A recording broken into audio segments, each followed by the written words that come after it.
Welcome to the Bondi Scrapper channel.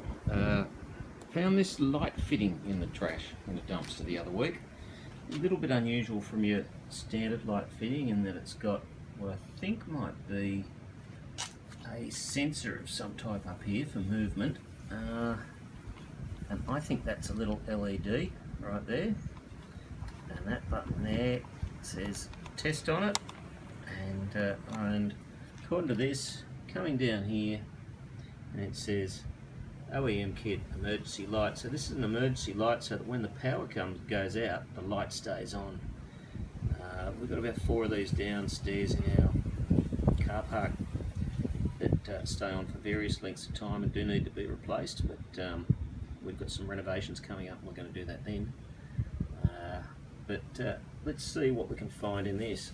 Often these modern light fittings that are all electronic really don't yield too much at all. They're not much fun compared to the old ballast ones that have got a big copper ballast in it.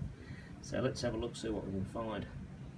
So we've got the usual wires and stuff. I guess the unusual bit is that, so here in this little unit, whatever that does, which I think it might be a battery unit, but maybe not, all the connectors are just little spring connectors, so you just got to push down on them with something and they just pop straight out. So there's no unscrewing required there.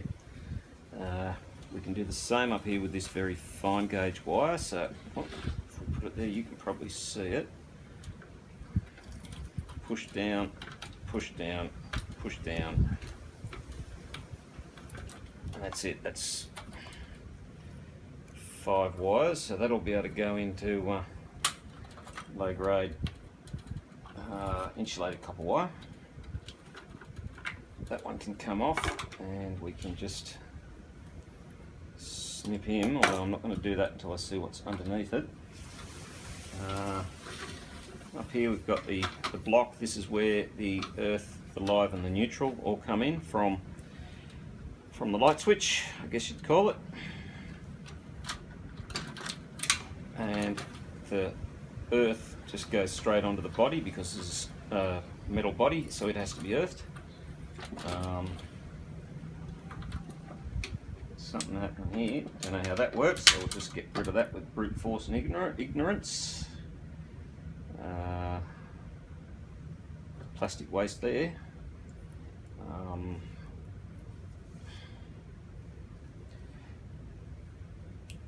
This chocolate block will yield brass connectors, but the screws are steel, so you've got to pull the screws out.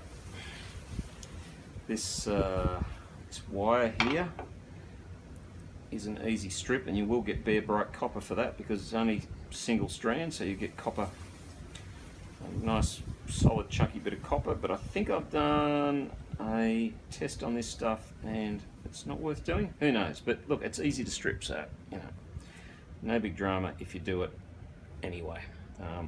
So it can go down on the floor. What have we got here? So they're all in little clips. You just kind of grab them and pull it up. No, that's not going to work. So we'll demolish this connector. There we go. Demolish it and all good. All the wires come out.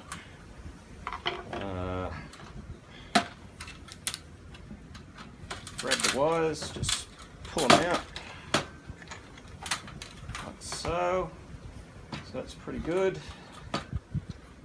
Come up this end, grab that, that's it, that'll rip off.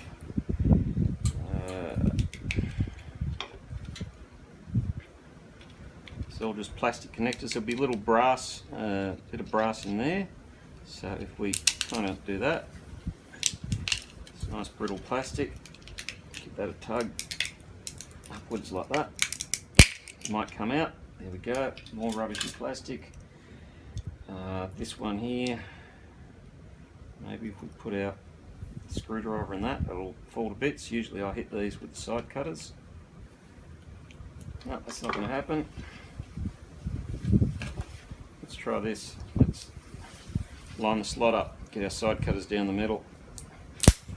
Oh baby, yeah, that was okay. Still not into the heart of it though, but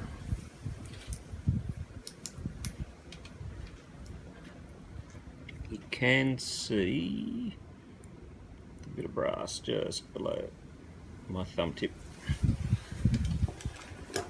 Let's see what happens when we do this.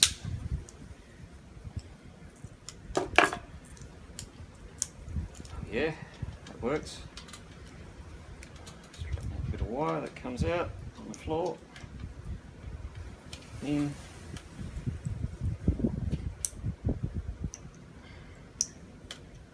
Hope you can see this. In. So.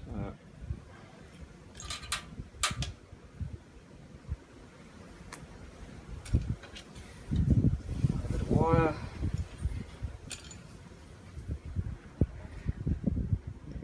There we go, 2 bits of brass. So as I was saying, a couple of bits of brass, not much there. There we go. Camera ran out of memory. And just an update on this one, on the chocolate block. No brass in that. It's one of these cheap nasty ones. It's all steel. So there you go. Remove that module, that module, that module. They're all just held in by screws. So we can just hold the nut on one side, pull that out, oh, other one out, and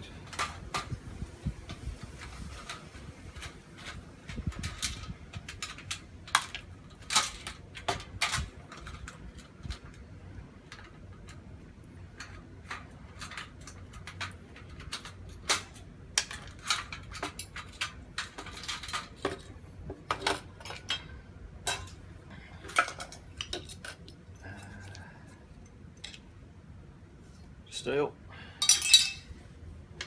Various nuts and bolts, pretty useless ones, probably single use only, so they can go on the steel bin. The battery is an interesting one. It's a series of small rechargeable cells, so if you feel so inclined you could rip that to bits and probably use it in other items. And it's a 1200 milliamp hour. It's from 2011 by the looks of it. 20113, third month 2011, I guess. And it doesn't actually say whether it's lithium or what, but put that aside, dispose of it properly. So this one is just your digital ballast. We've done one of them before, who knows, they're not that hard to do, and there's not much inside them. Just keep your fingers away, or your hand away from the screwdriver as you lever it to bits. So, clean steel, clean steel, rubbishy plastic. Ooh, smells like the magic smokes come out of that one at some point. Anyway, you get a little transformer out of that there, another little transformer or something, whatever it is.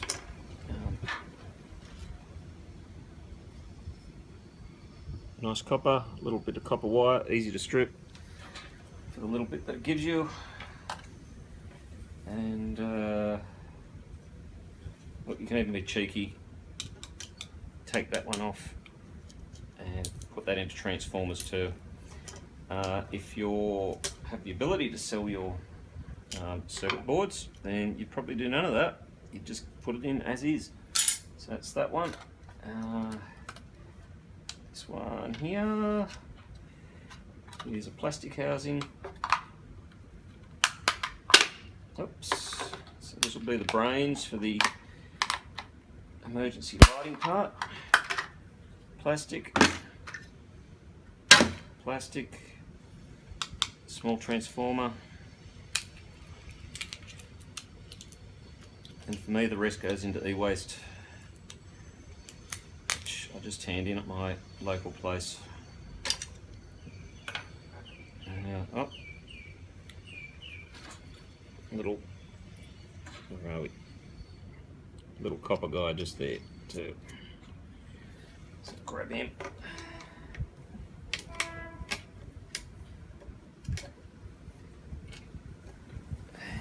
And finally this unit up here, which hoping come apart reasonably easy.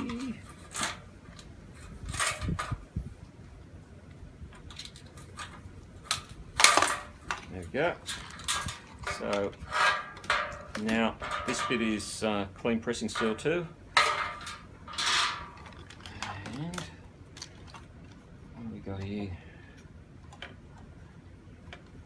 Should come apart from that somehow.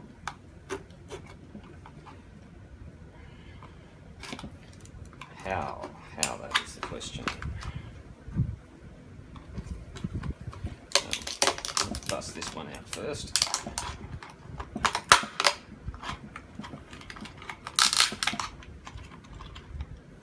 Just kind of lever it out. That'll come apart exactly the same as the other one that we did.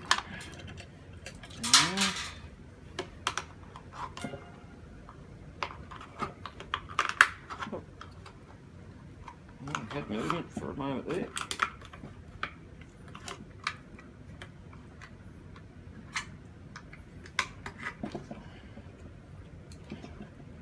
It's fighting me. Gotcha. That's that bit. Plastic. No, that does nothing. So this wire comes up into test button and the LED, and a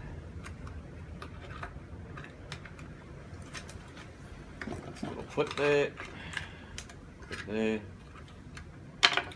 pops out of there, plastic.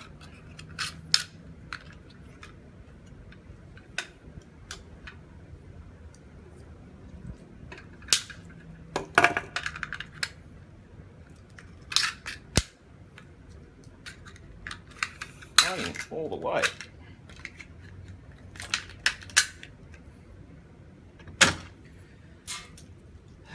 And that, I'll just put that into circuit boards, I think.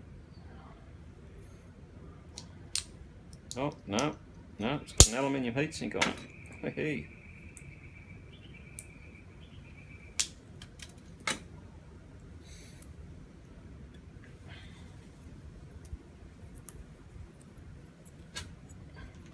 So that thing there with the LED has got an aluminium heatsink on it. Keep the LED cool, I guess. And it's held together with a couple of Phillips heads, just for the fun of it.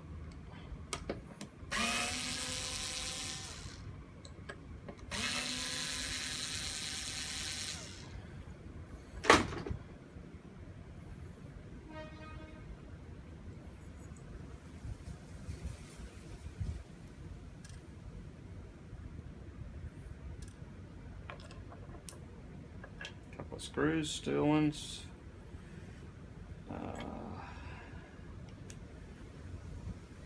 That is aluminium back, so that's only aluminium. That's a pure aluminium heatsink. I've got no idea why it had the little, I think it was a nuclear symbol on it. So what do we got? A quite surprising 580 odd grams of clean pressing steel. So that's, call it 10 cents a kilo at the moment, so there's about 5 cents there, which is, I thought there'd be about 100 grams. We've got, I stripped that solid core wire, we've got that there, and there's 13 grams, and that's worth about $8.30 at the kilo at the moment. So what's that? That brings back to, I'll call that about 9 cents. So 9 cents plus 5 cents, so that's 14 cents. We've got a bit of a extruded aluminium, what's his name there? Heatsink. So there's 10 grams there. That's $1.35. Oh, it's worth just over a cent. Excitement Plus. So so there's that. So what have we got? 14 cents and some low grade insulated copper wire. 17 grams there. It's worth $2.50 odd, I think, at the moment. So 2.5 cents, being nice. Got the bit of brass. I'll tell you now, that doesn't even show up on the scale. Got those few little transformers. They're not worth much. Look, I think at best we've netted about 20 cents out of there, but we have kept that out of landfill because it was in a dumpster that I know was going to landfill. So that's pretty good.